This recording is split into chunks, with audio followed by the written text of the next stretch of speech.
Votre jardin n'est pas juste un espace derrière la maison, c'est un champ de bataille. Chaque plante est soit un héros, soit un méchant. Mais que se passe-t-il si les plantes que vous chérissez détruisent en fait la nature? Et si le secret d'un jardin florissant et sans effort ne résidait pas dans des fleurs exotiques, mais dans les espèces qui poussent ici depuis des siècles? Aujourd'hui, on va voir comment choisir les bonnes plantes peut transformer votre jardin, d'un chaos exigeant en entretien à un paradis autonome. Jardiner, ce n'est pas juste balancer quelques graines en terre et croiser les doigts, il y a tout un monde souterrain de politique végétale en jeu. Les espèces, ça compte. Une espèce, c'est juste une façon chic de dire un groupe de plantes qui peuvent faire des bébés ensemble. Scandaleux, je sais. Mais au sein de ces espèces, on a des variétés, des différences naturelles entre les plantes, et des cultivars, qui sont des petites divas conçues par l'homme pour des caractéristiques spécifiques, comme la résistance aux maladies, des fleurs plus grosses, ou la capacité de survivre à vos arrosages approximatifs. Choisir les bonnes plantes, ce n'est pas juste une question d'esthétique, c'est la loi du plus fort. Certaines plantes sont des divas qui demandent beaucoup d'attention, exigeant un sol, un ensoleillement et des conditions climatiques spécifiques. Je te regarde, lavande, tandis que d'autres s'épanouissent dans l'indifférence, coucou, les hostas. Et si vous pensez que les plantes restent là à faire joli, détrompez-vous.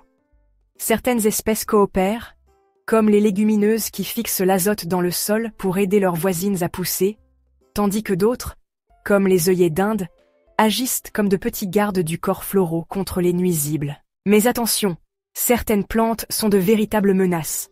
Les espèces envahissantes comme le lierre anglais et le kudzu sont la version jardin d'une OPA hostile, étouffant tout sur leur passage. C'est pourquoi les plantes indigènes sont les vraies stars.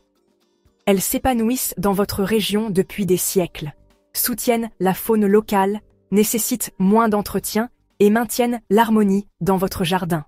Et si vous vous sentez ambitieux, l'hybridation et la sélection vous permettent de mélanger et d'assortir les caractéristiques des plantes, créant des variétés uniques avec un meilleur goût, une meilleure résistance, ou juste une esthétique vraiment cool. Mais au-delà de tout ça, jardiner ne se limite pas à ce qui est joli. Il s'agit aussi de conservation. Les plantes rares et menacées dépendent des jardiniers pour survivre, que ce soit grâce à des variétés anciennes ou à des sanctuaires végétaux personnels. En fin de compte, chaque plante de votre jardin a une histoire façonnée par l'évolution, l'environnement et l'intervention humaine. Choisissez judicieusement, et vous aurez un jardin non seulement beau, mais aussi florissant, résistant, et un peu moins susceptible d'être envahi par le chaos botanique. Je vous laisse en discuter dans les commentaires. Quelle est la plante la plus inattendue qui a prospéré ou complètement raté dans votre jardin? N'oubliez pas de vous abonner si ce n'est pas déjà fait, prenez soin de vous, prenez soin de vos proches, et je vous retrouve bientôt dans une autre vidéo.